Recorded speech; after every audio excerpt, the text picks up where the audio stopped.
Coucou, salam tout le monde, j'espère que vous allez bien, j'espère que tout se passe très bien chez vous. En ce début de semaine, je vous souhaite donc de passer une excellente semaine, Inch'Allah. Moi ça va très bien, alhamdoulilah, je suis très contente de vous retrouver aujourd'hui dans une nouvelle vidéo. Donc on va prendre le petit déjeuner ensemble, on va papoter ensemble et ensuite on passera en cuisine préparer de superbes pizzas. Voilà, ça va être des pizzas pré-cuites. Je vais en préparer une bonne quantité que je mettrai au congélateur pour nos soirées pizza, pour les journées de flemme où on est fatigué, on n'a pas vraiment envie de cuisiner. Eh bien il faudra juste sortir la pizza du congélateur, y ajouter du fromage et aller hop au four.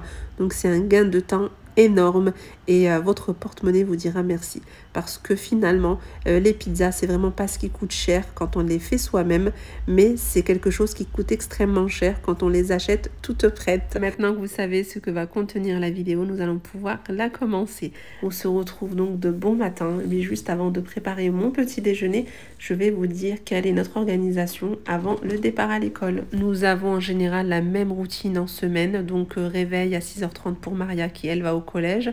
Ensuite, je réveille le reste de la fratrie entre 7h et 7h15, en sachant que la veille, la douche a été faite. Ils ont préparé le cartable, ils ont préparé les vêtements, les chaussettes dans les baskets à l'entrée. Comme ça, on perd pas de temps le matin. Maman, je ne trouve pas de chaussettes. Maman, je ne sais plus où est-elle cahier. Enfin voilà, on essaie vraiment de préparer un maximum de choses pour un réveil en douceur, pour qu'on puisse quitter le domicile tranquillement dans le calme.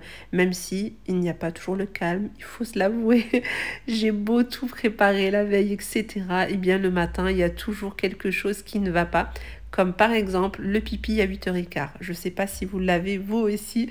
N'hésitez pas à me le dire. Je suis curieuse de voir comment se déroulent vos préparatifs le matin avant d'aller à l'école. Moi en tout cas, ça j'y ai le droit un jour sur deux. Voilà, nous sommes prêts, nous avons les baskets, tout ça, on est prêt à sortir. Et j'entends tout d'un coup, maman, je dois aller aux toilettes, c'est urgent. Mais que voulez-vous? Ben, je patiente, je n'ai pas le choix, donc ça se déchausse, ça va aux toilettes et ensuite on peut sortir de la maison. Moi pour mon petit déjeuner en général je le prends à 6h avant de réveiller tout le monde, mais des fois vraiment honnêtement je n'ai pas d'appétit et le matin je n'y arrive pas. Je bois à peine un verre d'eau et je peux pas manger, impossible. Du coup ce que je fais c'est que voilà, je vais rester toute seule, je fais ce que j'ai à faire, ensuite je réveille tout le monde et quand je reviens de l'école, eh bien je me prépare un petit déjeuner. Donc moi mes petits déjeuners, comme je vous le disais sur Instagram, ils ne sont quasiment jamais identiques. Beaucoup avaient réagi à ça justement, on m'a dit mais comment tu fais pour pas avoir tout le temps le même petit déjeuner? Alors honnêtement c'est selon ma faim. Donc quand j'ai faim en général ça c'est des œufs brouillés, des œufs durs, du fromage, des olives. Pour les jours où j'ai envie d'une petite note sucrée, eh bien je vais partir pour un fromage blanc avec un granola maison dans lequel j'aurais mis du chocolat, j'aurais mis des raisins secs. Parfois j'ai juste envie d'une boisson chaude, donc je vais simplement prendre un café au lait ou un thé. Pour varier en fait les petits déjeuners, c'est quand vous préparez votre liste de courses, eh bien ça serait d'y inscrire des choses différentes chaque semaine, ce qui permettra en fait de manger des choses différentes tout simplement. Voilà tout. Donc maintenant nous allons pouvoir aller en cuisine et commencer notre recette de pâte à pizza. Franchement excellente, testez-la, vous allez voir, elle est juste magnifique. Donc c'est parti, on va pouvoir commencer cette pâte à pizza. Donc vous allez voir, une pâte à pizza très facile, rapide à faire, rien à dire. Il faut de la farine, de l'huile d'olive, du sel, de la levure boulangère et bien sûr de l'eau. Donc voilà, des ingrédients qu'on a toutes et tous à la maison. Vous allez voir qu'une fois que vous allez la tester, je vous garantis que vous n'allez plus acheter de pizza industrielle ou encore de la pâte à pizza toute prête. Vous savez, celle qui se vend en rayon boulangerie, pâtisserie en grande surface ou encore celle qui se vend en rayon surgelé chez Picard par exemple. Et faire aussi des économies. Donc il faut se dire que la pâte à pizza, c'est pas quelque chose qui coûte cher quand on le fait en fait à la maison. Le paquet de farine, vous l'avez à moins d'1 €. Enfin voilà, et encore même l'huile d'olive, c'est vrai qu'elle est un petit peu chère, mais vous pouvez très bien la remplacer par de l'huile de tournesol qui, elle, coûte beaucoup moins cher. Donc réellement, la pâte à pizza ne coûte pas cher. Mais quand on voit le prix à laquelle ils nous la vendent, voilà, on se demande finalement ce qu'il y a dedans. Donc c'est pour ça que vous allez pouvoir faire vraiment de grosses économies en préparant vous-même votre pâte à pizza, votre pain par exemple. C'est des choses qui reviennent vraiment pas cher du tout quand on les fait à la maison. Donc c'est vrai que quand je vous partageais mes retours de courses et quand je vous parlais budget, beaucoup me disaient ça serait bien que tu nous partages des astuces, des petits conseils qui vont nous permettre justement de faire baisser notre budget course, de nous faire des économies. Moi, pour moi, la solution, mais honnêtement, après je comprends que tout le monde n'a pas le temps, mais pour moi, la solution numéro 1, c'est de faire le maximum de choses soi-même. Je comprends, bien sûr, on travaille, etc. On ne peut pas préparer le petit-déj maison, le déjeuner maison, etc., etc. Et juste en supprimant quelques petites choses de vos listes de courses, vous allez vous apercevoir que finalement, vous dépensez moins, vous voyez. Donc si on prend ici l'exemple de la pizza, par exemple. Donc supposons que le week-end prochain, c'est soirée pizza. Vous allez commander et ça va, je sais pas moi, vous revenir peut-être à 30, 40, 50 euros, je ne sais pas, selon votre composition familiale, le tarif peut changer. Mais on va partir sur 30 euros. Si vous la faites vous-même, mais je vous garantis que vous allez diviser ce prix-là par 3. Facile, mais vraiment facile. Donc voilà, c'est des petites choses comme ça qui permettent de faire énormément d'économies. Je me souviens par exemple, quand j'achetais beaucoup plus de gâteaux industriels, j'avais un sacré budget course, mais vraiment un sacré budget course. Et depuis que j'ai arrêté d'acheter des gâteaux, mais c'est fou en fait, c'est incroyable. La différence, mais c'est énorme, c'est juste énorme parce que vous faites un gâteau yaourt, ça vous fait 2 goûters par exemple, donc pour 2 jours, ça vous revient mais 3 fois rien. Vous achetez des paquets de gâteaux pour 2 jours, je vous laisse faire le calcul. Vous voyez, en fait, c'est des choses comme ça qui permettent vraiment de faire des économies. On va commencer par mettre le sucre, la levure, l'eau. On va mélanger un petit peu et on va rajouter la farine, le sel et l'huile d'olive. Donc très très simple. On va pétrir pendant 1 à 2 minutes. C'est vrai que le Thermomix facilite énormément parce qu'il n'y a pas besoin de beaucoup de temps de pétrissage. 1-2 minutes maximum et c'est ok. On filme, on laisse doubler de volume et on passe à la préparation. On va étaler la pâte, etc. Voilà, si vous la faites à la main, c'est sûr qu'il faudra pétrir un petit peu plus longtemps. Vous pouvez le faire aussi au pétrin, type KitchenAid, etc. Il y a plein de types de pétrins. Vous pouvez le faire à la machine à pain, ça y va très très bien aussi, même si on en voit beaucoup moins qu'avant. Mais voilà, c'est faisable aussi. Allez, donc on commence la balance. Je commence par peser mon eau. Je vais mettre 350 g d'eau, donc à température ambiante. Allez. Et beaucoup m'avaient demandé justement des recettes au Thermomix.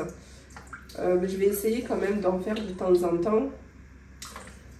Voilà, ensuite on va mettre la tare et je vais ajouter, après c'est vrai que moi la levure, le sel, je ne pèse jamais, je fais vraiment à l'œil, mais ici, donc pour que vous puissiez voir un petit peu, je vais vous montrer. Donc là je ne vais pas mettre donc toute la cuillère bien pleine, je vais enlever un petit peu, donc c'est l'équivalent de 2 tiers de cuillère à soupe. Ensuite le sucre.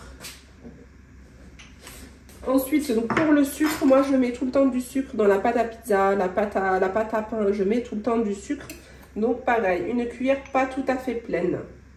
Hop.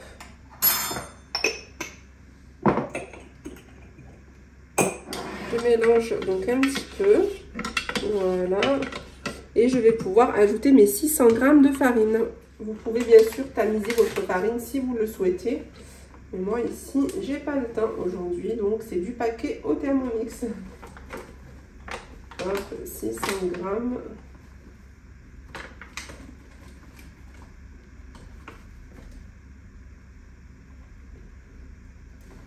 Hop là. Voilà. On va mettre le sel. Donc pour le sel, c'est 1 cuillère à café et demi à peu près. Voilà, donc un peu plus d'une cuillère à café. Voilà, et je vais mettre l'huile d'olive, donc j'en mets 50 g. Donc ici, certains vont reconnaître la fameuse huile d'olive d'Algérie. Voilà, bon, un petit peu plus de 50 g, mais voilà, c'est 50 g normalement. Donc voilà, ma bouteille d'huile d'olive qui vient tout droit d'Algérie. Vraiment, ça, c'est mon précieux, ça. Hop. Voilà, et maintenant, on va pétrir. Je vous montre donc la pâte. 1 minute de pétrissage et on a une pâte qui est très bien mélangée. Moi, c'est vrai qu'en fonction, en fait, de la quantité de farine que j'ai, j'aime bien rajouter 30 secondes de plus, voire 1 minute.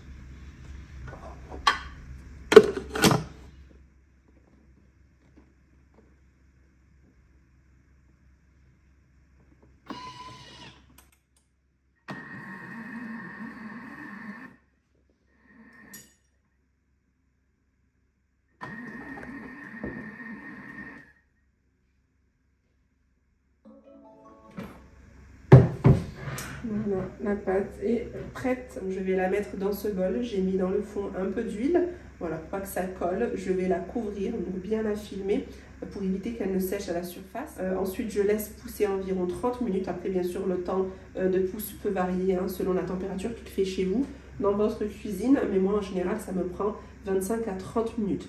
Et je vous retrouve donc tout à l'heure pour la préparation de la sauce. Une bonne sauce tomate maison, juste excellente. Donc, si vous avez le Thermomix, c'est fait, mais vraiment très rapidement. Ici, moi, je vous ai partagé une pâte à pizza avec 600 g de farine. Mais moi, honnêtement, quand je prépare comme ça des pâtes à pizza, donc pré-cuites, ce que je fais, honnêtement, je pars très souvent pour 2 kg de farine. Je me dis, voilà, tant qu'à faire, autant en faire beaucoup. Je mets ça au congélateur et ça me dépanne tout au long, en fait, du mois, par exemple, pour les soirs où je suis fatiguée, où je ne me sens pas bien, de cuisiner. Même quand je ne suis pas à la maison, il y a mon mari qui est là. Enfin, voilà, ça facilite un petit peu toute la famille. Donc, pendant que ça pousse, en fait, moi, je vais enchaîner une autre pâte juste à côté. Allez, je vous laisse donc avec la suite de la vidéo.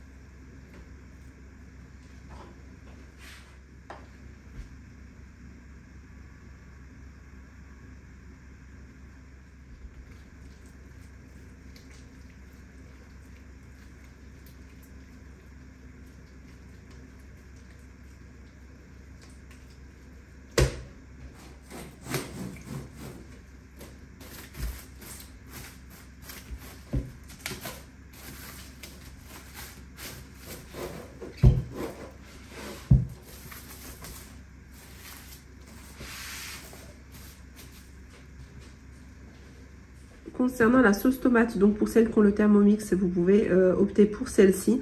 Donc voilà, une sauce tomate classique qui est pas mal du tout. J'ai déjà essayé, franchement elle est super bonne. Après c'est vrai que moi pour la sauce tomate, j'aime bien y mettre les épices que j'aime. Moi j'aime beaucoup l'ail, donc je vais en mettre un petit peu plus. Ici l'ail dans cette recette est facultatif. Moi j'aime beaucoup, donc j'en mets toujours 2-3. Donc pour les oignons, donc ici pour cette recette, il demande 120 g d'oignons. Moi j'aime bien en mettre beaucoup plus. Voilà. Après c'est pour ça, si vous avez votre sauce tomate fétiche, celle que vous aimez beaucoup, eh bien faites-la. Si vous voulez tester une nouvelle, vous pouvez tester celle-ci au Thermomix. Ou encore, je vous mettrai ma recette en barre de description. Voilà, du coup, ici, ma pâte a bien levé. Donc là, on est à peu près 25 minutes de pause.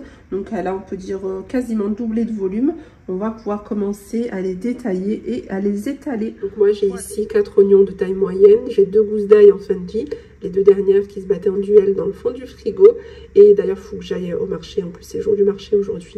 Je vais aller en racheter. J'ai mis de l'huile d'olive, donc environ 50 g. Vous pouvez en mettre moins, vous pouvez en mettre plus. Mais là, environ, c'est quoi? C'est un demi-verre à thé environ. Un petit peu moins. Ensuite, je vais bien les mixer. Voilà, il faut vraiment que ça soit très, très mixé. Autrement, moi, je sais pas, j'ai du mal. Et voilà. Et je vous dirai, du coup, je vous montrerai tout à l'heure la suite de la recette. Voilà donc ce qu'on obtient. C'est haché finement. Maintenant, je vais cuire ça environ 5 minutes. Et je pourrai ajouter donc le reste des ingrédients. Donc la sauce tomate, etc., etc.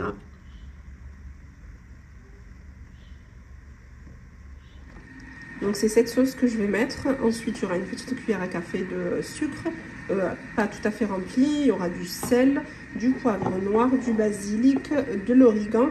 Donc l'herbe de Provence, ça va être pour mettre sur la pizza.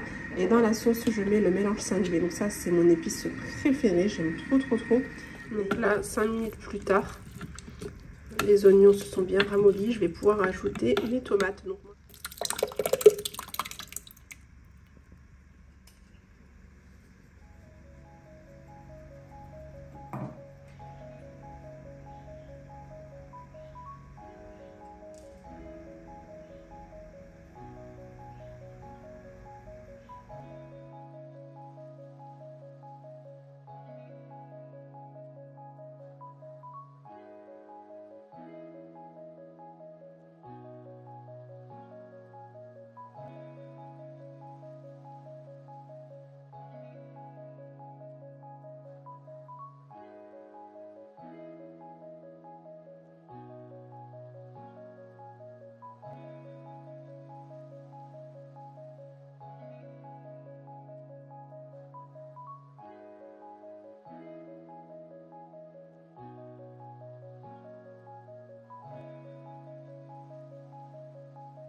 Ce que vous voyez ici dans le grand bol marron, c'est aussi une pâte à pizza. Simplement, moi ici, j'ai choisi de tripler les mesures. Je voulais vraiment obtenir une grosse quantité. Si jamais vous voulez vraiment que 3-4 pizzas à ce moment-là, maintenez la recette de base avec 600 g de farine. Si vous en voulez un petit peu plus, n'hésitez pas à doubler, voire tripler. À vous de voir, c'est vraiment en fonction de ce que vous voulez obtenir en termes de quantité. La sauce est prête.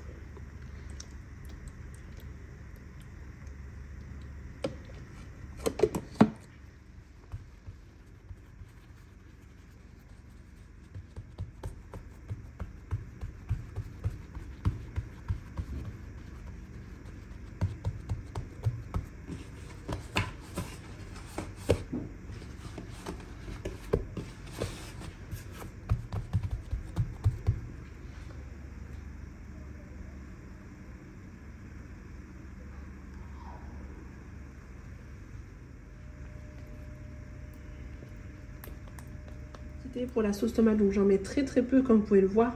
C'est juste pour pas que ça cuise en fait à blanc tout simplement. Donc ensuite ça va aller au congélateur. Donc si par exemple dans 2 semaines j'ai envie de manger une pizza, donc je vais la sortir comme ça, je vais ajouter de la sauce tomate et du fromage. Après bien sûr vous pouvez très bien les congeler toutes prêtes en fait, complètement terminées avec la bonne quantité de sauce tomate, avec les fromages etc. Donc complètement cuite, et vous avez juste en fait à la décongeler et à la limite la passer au four ou au micro-ondes, c'est à vous de voir. Mais moi, c'est vrai que je préfère comme ça. Mais après, c'est vrai qu'il m'arrive aussi de les finir complètement et de les mettre au congélateur terminé. Voilà, c'est vraiment pour vous montrer plusieurs possibilités au cas où certaines poseraient la question. Voilà, donc là, maintenant, je vais enfourner ça dans un four préchauffé à 250 degrés. Donc oui, ça peut paraître beaucoup, mais voilà, moi, je mets toujours pour les pizzas et le pain d'ailleurs, je mets toujours au maximum mon four. Voilà, et je la place tout en bas. Vraiment tout en bas du four. Et il m'arrive aussi parfois quand je veux vraiment avoir quelque chose de très croustillant en bas, je la mets directement en fait la plaque, je retire la grille qu'il y a dans le four et je mets directement la plaque tout en bas du four. Je la pose comme ça en fait.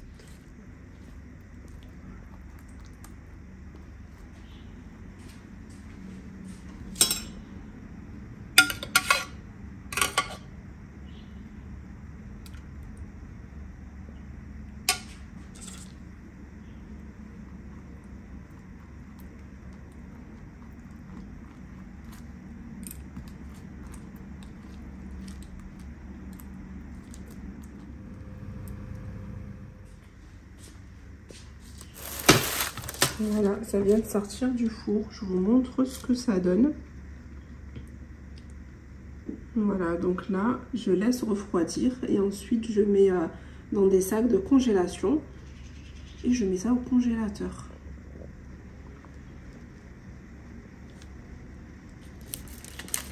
Hop, je vous montre en dessous.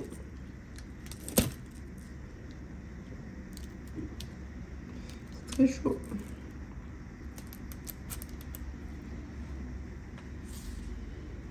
Donc là, j'enchaîne du coup avec le reste.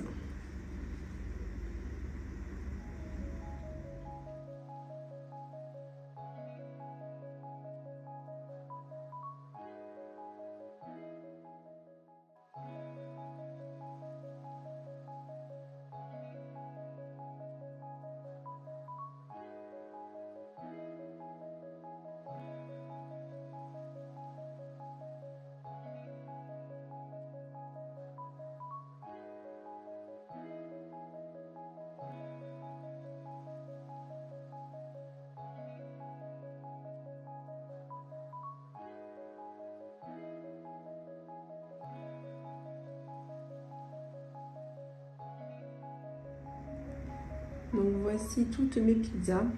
Donc elles sont toutes pré-cuites. Donc j'en ai préparé une là-bas. Donc ça c'est pour moi. Je vais la passer au four pour mon repas, vu que je n'ai pas encore mangé. Donc j'en ai déjà fait cuire 2 comme ça pour les enfants qui eux ont déjà mangé. Et voilà ce que j'ai pu obtenir donc avec 2 kg de farine au total. Si vous partez pour la recette de base qui est avec 600 g de farine, vous allez pouvoir obtenir 3 grandes de pizza comme celle-ci ou encore 4 mais légèrement plus petites. Voilà tout. Donc moi ici je vais les mettre, je vais les filmer. Vous pouvez les mettre dans des sacs de congélation si vous avez des sacs suffisamment grands. Moi je vais les filmer directement et je mets ça au congélateur et franchement ça va bien me dépanner. Donc quand on a envie de pizza, on a juste à la sortir du congélateur. On vient y mettre tout ce qu'on aime. Voilà, tout simplement. Si vous avez de l'emmental râpé, si vous avez de la mozzarella, vraiment vous mettez le fromage que vous avez, que vous aimez. Vous pouvez ajouter des champignons, des poivrons, des courgettes. Franchement, vous pouvez mettre ce que vous voulez. Moi, je sais que les garnitures vont vraiment varier en fonction des courses que j'aurais fait à la semaine, de ce que j'ai dans mon frigo, tout simplement. Par exemple, je vous montre ici. Donc là, j'avais plus d'emmental râpé, mais il me restait vraiment le fond d'un sachet. Regardez, j'avais de la mozzarella, une demi-mozzarella. Donc pareil, elle y est passée. Et puis un petit peu de bleu. Moi, j'aime trop le bleu dans les pizzas. Et les tout petits morceaux là, c'est de la mozzarella, donc en cube. Et comme je vous ai dit, vraiment, vous mettez ce que vous aimez, ce que vous voulez dedans. Donc là, par exemple, si jamais vous sortez cette pizza du congélateur, qu'elle est encore congelée, donc vous la laissez congeler, vous pouvez venir la garnir aussitôt et vous l'enfournez dans un four préchauffé. Pas besoin de la décongeler au préalable vu qu'elle va finir de cuire, donc elle va décongeler et terminer la cuisson. Voilà, je pense ne rien avoir oublié de préciser. Si jamais j'ai oublié de vous préciser quelque chose, si vous avez des questions, eh bien comme d'habitude, n'hésitez pas à me la poser en commentaire et j'y répondrai au plus vite, Inch'Allah.